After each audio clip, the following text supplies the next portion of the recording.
Vice President Kamala Harris remains in the spotlight after the presumed Democratic nominee for president raked in an eye-popping $200 million for her campaign in just a matter of days. While that money rolls in for her, Americans want to know what Harris will do for the economy if elected president. Here to help us answer some of those questions is Deputy National Editor at Politico, Zach Montalero. Zach, thank you so much for joining us today.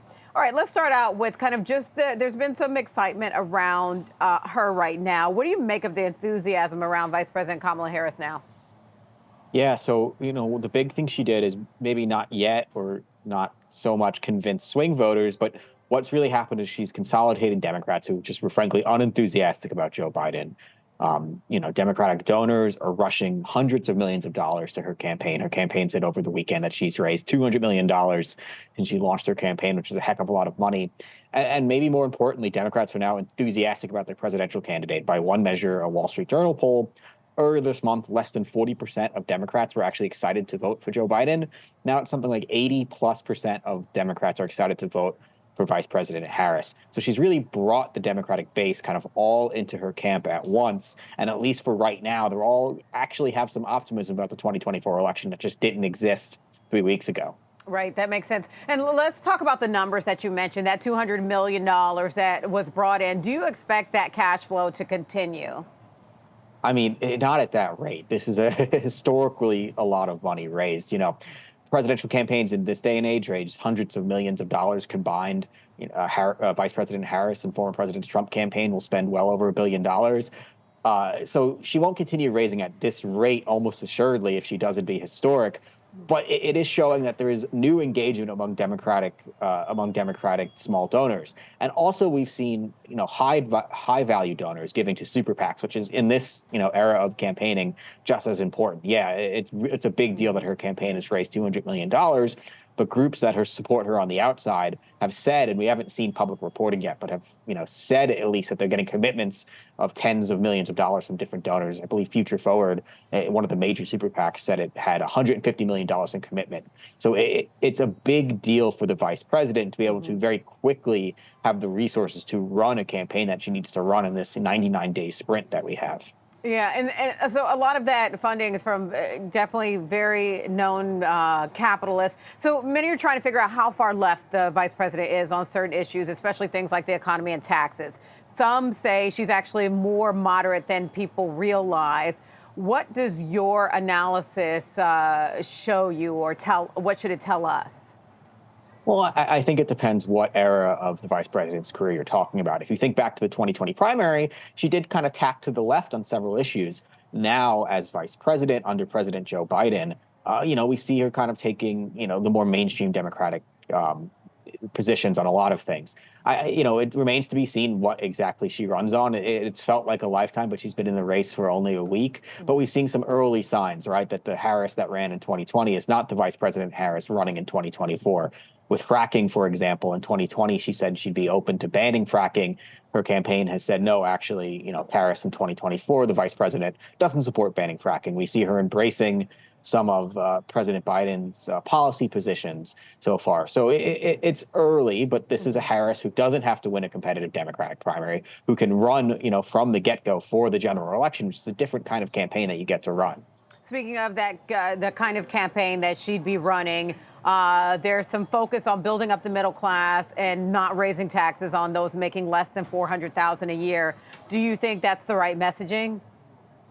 I ask the voters, I guess, and everyone will tell you what the right messaging was on November 10th or whatever day after the election is. But that's kind of the part of President Biden's agenda that at least has been popular, is things like that, is his economic messaging on, raising taxes on the mega rich, but not on the working class. $400,000 is certainly a generous salary, I guess, to define the middle class. But it's a cutoff that Democrats have felt confident running on before, that the vice president has embraced, that she's taking that from President Biden, his campaign and his administration, and going to look to spin that forward. It's how she tries to draw a contrast with former President Trump. Former President Trump at least sells himself as a populist. And how do Democrats counteract that? This is the vice president's message there. And then what other economic messaging do you think the Harris campaign will roll out in the next few months? Yeah, I'm interested to see, everything is economics at the end of the day, right? So I'm interested to see how the vice president talks about immigration, how the vice president talks about the border, and the jobs related to that. America has, still a booming economy with, record low unemployment rates for months and years at this point. But there's been that disconnect between what Americans feel about what the economy is and what the economy actually is. So how the vice president talks about that, does the general blame on inflation that has really sunk President Biden, does that translate over to Vice President Harris? She's a different candidate, but part of the administration. How she talks about those things, I think, will be really telling in the next 99 days. Exactly. You make a great point when you think about what the numbers are when it comes to the economy, because even though we've seen kind of a little bit of weakening in the job market, overall, it's been historically a strong job market, even with the unemployment rate where it is now. And then when you look at kind of the data and compare that to sentiment, people have been feeling a little more sour. Let's talk about one other aspect that got a lot of attention under the Biden administration. This was the promise to deal with and get rid of student loan debt for many Americans. Is the expectation for that to continue under a Harris administration? Yeah, so the president's administration kind of got that big setback with the Supreme Court ruling, but have now been trying to find ways to not do one big sweeping student loan forgiveness, but chip away at that. So far it's early, but I think the vice president, at least the early signals, is that she's going to run not as, a second Biden term, but as a continuation of some of his policies. I don't believe she's spoken yet about the student loan debt. I might be wrong there, but it's one of those things that I think at this point in the campaign that she's running as his vice president. The good and the bad she'll own from his administration, at least to a degree. Of course, she'll have her own ideas, and of course, she's her own politician. But something that the president's administration has invested so much public capital in, the student loan debt, it's going to be hard for the vice president to separate herself in any event from that, both the positive and the negative.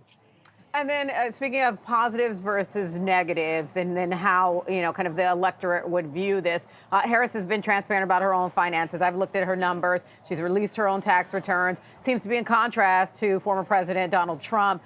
Do you think that will help her in the long run, or does it not matter? It used to be the norm for politicians to release their tax returns, and Donald Trump effectively didn't.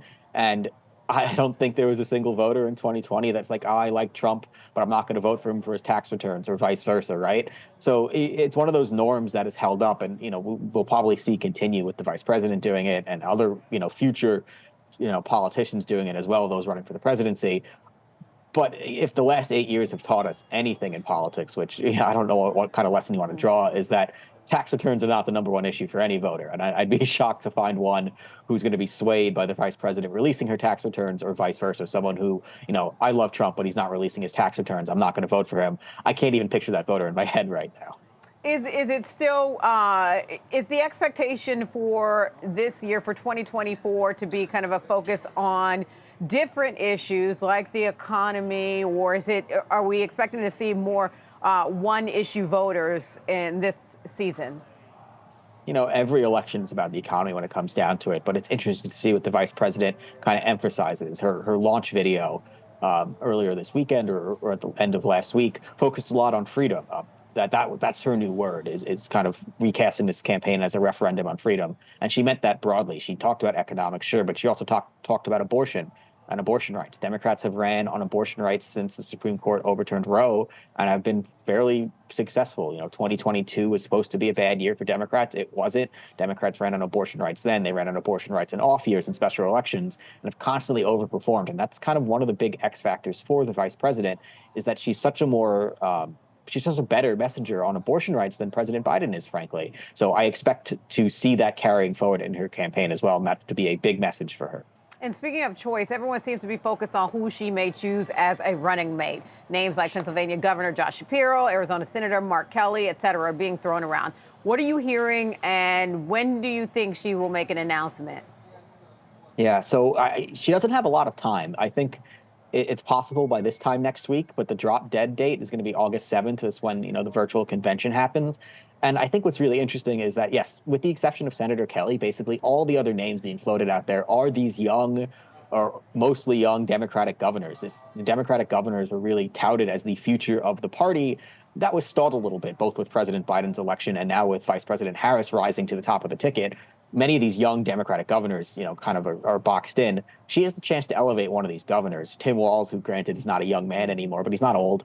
A Josh Shapiro, a Wes Moore, a Gretchen Whitmer, all these young Democratic governors that were called the future of the party, is a pretty good chance one of them, at least a Democratic governor, will be on the ticket, this time next week or soon after that. And that's really about both winning the election and the future of the party, and nominating somebody who has kind of that executive experience and could step into the role of president. It could set up who she picks in the next week and change could set up the party potentially for the next decade plus. Yeah, and I've seen Tim Walz and Wes Moore's name floated as well. Who do you think she'll choose?